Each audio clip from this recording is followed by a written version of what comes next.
Au nom du Père et du Fils et du Saint-Esprit. Amen. Contrôle de catéchisme. Pourquoi devez-vous aimer tous les hommes ? Je dois aimer tous les hommes parce que Jésus-Christ me l'a ordonné et que tous les hommes sont mes frères, créés comme moi à l'image de Dieu et rachetés par le sang de Jésus-Christ. Note 5 sur 5. La perfection. Réponse exacte en tout point. Mais au fond, le professeur de catéchisme ne peut pas s'empêcher d'avoir un frisson dans le dos en se souvenant de la terrible sentence d'Isaïe « Ce peuple m'honore des lèvres, mais son cœur est loin de moi. Sa crainte n'est qu'un commandement humain, une leçon apprise. Eh bien, la sagesse des sages se perdra et l'intelligence des intelligents s'envolera. » Isaïe au chapitre 29. Question de catéchisme. Où est le roi des Juifs qui vient de naître ? Réponse : à Bethléem de Judée, selon l'oracle du prophète Michée. 5 sur 5, messieurs les scribes et les grands prêtres. Et pourtant, pas un seul d'entre vous n'ira à Bethléem pour l'adorer. Dans quelques jours, le roi Hérode ordonnera le massacre des enfants de la région, et dans quelques années, son successeur et vos successeurs organiseront la mort de Jésus sur la croix.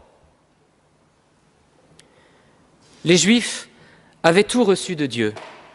Ils connaissaient parfaitement l'Ancien Testament et les prophéties qui nous semblent bien obscures aujourd'hui étaient pour eux parfaitement limpides. À l'époque de Jésus, les Juifs savaient tout, ou presque, du Messie qu'ils attendaient et de manière très précise.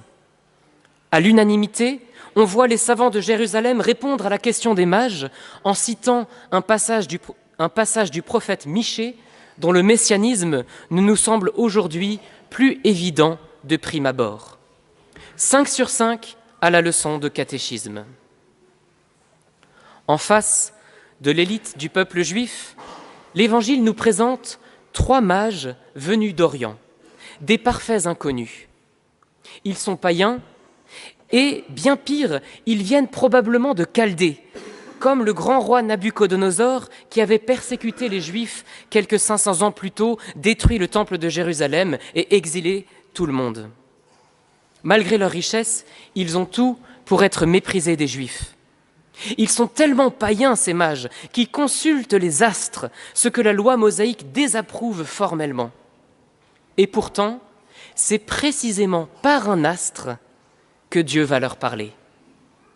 Et dès cet instant, rien ne les arrêtera dans leur quête de la vérité, ni le long voyage, ni l'absence temporaire de l'étoile, ni les sarcasmes des hiérosolomites. Leur recherche est vague, la seule chose qu'ils savent de Jésus, c'est qu'il est roi des Juifs. Ils vont donc suivre leur étoile, symbole à la fois de leur raison naturelle et de la grâce prévenante de Dieu, laquelle va les guider, non pas directement vers leur but, mais d'abord à Jérusalem. Car Dieu veut que le païen, comme le juif d'ailleurs, découvre le mystère de son Fils en passant d'abord par l'Ancien Testament. Il veut que le païen passe par Jérusalem, par le peuple élu. Le salut vient des Juifs, dira plus tard Jésus à la Samaritaine.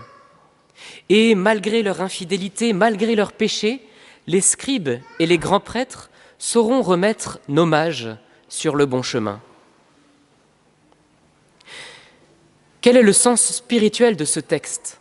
En quoi cet évangile est encore d'actualité ? Dans cette paroisse, on parle beaucoup d'évangélisation, et à raison. C'est à nous, les chrétiens, l'Israël selon l'esprit qui a succédé à l'Israël selon la chair, qu'il incombe d'évangéliser nos contemporains pour qu'ils fassent partie à leur tour du peuple élu. Mais aujourd'hui, le Seigneur nous apprend par son évangile qu'il travaille d'abord lui-même le cœur des païens, des devins et des idolâtres. Comme il avait parlé aux mages à travers une étoile, il parle à nos contemporains athées à travers leurs raisons et même parfois à travers leurs péchés. Si bien qu'en fait, il attend souvent de nous qu'on se laisse toucher par ceux que nous devons évangéliser.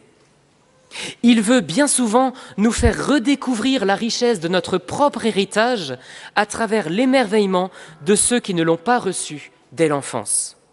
Il veut que nous nous laissions à nouveau émerveiller par les vérités que nous avons si bien apprises au catéchisme. Et évidemment, je vous encourage quand même à avoir 5 sur 5 au catéchisme. Bien chers frères, nous devons, je pense, avoir un très grand respect et je dirais même une certaine admiration pour le cheminement des païens qui nous entourent. Ils ne connaissent pas la Bible, c'est entendu. Ils ne savent rien de la liturgie. Ils ne savent même pas comment se comporter dans une église. Ils ne savent pas faire le signe de croix à l'entrée, ni la génuflexion devant le tabernacle. Bien souvent, ils ne savent pas bien exprimer ce qu'ils recherchent. Les mages l'appelaient à défaut le roi des Juifs. Nos contemporains l'appellent la sagesse, la paix, la fraternité, le vivre ensemble, dans des termes qui nous irritent évidemment parfois un peu. Évidemment, quand on rencontre des gens qui connaissent peu de choses de la foi, leurs recherches, qu'ils ne savent pas très bien exprimer, nous irritent un peu. Je me souviens, à mes premiers camps spes, lorsque je rencontrais quelqu'un qui n'avait pas la foi, eh bien, j'avais tendance à le rencontrer comme on rencontrerait quelqu'un en débat. Vous voyez, réponse de catéchisme contre réponse de catéchisme. Et puis j'étais plutôt bien formé. Mais ce n'est pas exactement comme ça que le Seigneur nous demande de rencontrer les païens. Au contraire, il nous demande de nous émerveiller de leur cheminement intérieur, tout comme les scribes et les grands prêtres auraient dû être émerveillés du cheminement des mages. Voyez-vous, vous rencontrez un protestant. Je lis la Bible tous les jours. Tu lis la Bible tous les jours? Magnifique, extraordinaire. Moi, j'aimerais bien y arriver. Un musulman, je prie 5 fois par jour. Avant de lui dire, ah ben tu sais, c'est pas vraiment le bon Dieu. Mais c'est beau quand même de prier 5 fois par jour, même si on se trompe un peu. Ça veut dire que son cœur recherche le bon Dieu. Enfin, le cœur de ceux qui prient réellement, vous voyez. Lorsqu'on rencontre un athée qui nous dit « moi je donne aux pauvres », émerveillons-nous d'abord de cette bonté que le Seigneur a fait germer dans leur cœur. Ils ne connaissent pas les codes, et comme celle des mages à Jérusalem, leur arrivée et leurs questions provoquent parfois le trouble dans notre communauté. Ne méprisons jamais leurs recherches, car parfois la grâce prévenante du Saint-Esprit les guide avec puissance jusqu'à nous. Ils ont besoin de nous, de notre connaissance de l'Écriture. Ils ont besoin de l'Église, de son enseignement et de sa sagesse multiséculaire. Mais prenons bien garde qu'après les avoir aidés, nous ne nous laissions distancer par eux.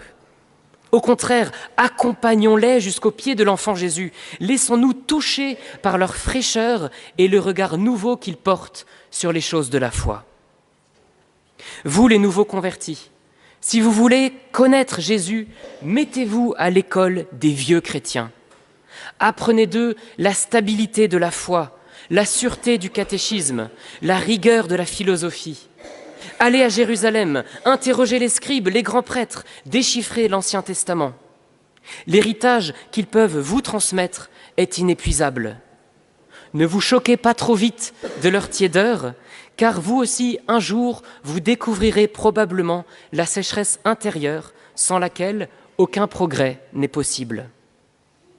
Et vous, ouvriers de la première heure, baptisés depuis l'enfance, mettez-vous à l'école des païens, de ceux qui vous entourent, qui recherchent, même sans le savoir, ce que vous connaissez si bien, mais dont vous avez peut-être un peu oublié la saveur.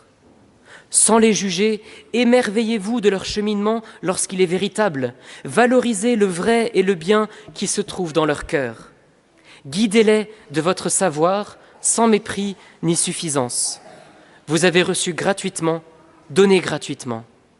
Dieu leur parle, et peut-être même qu'il veut vous parler à travers eux.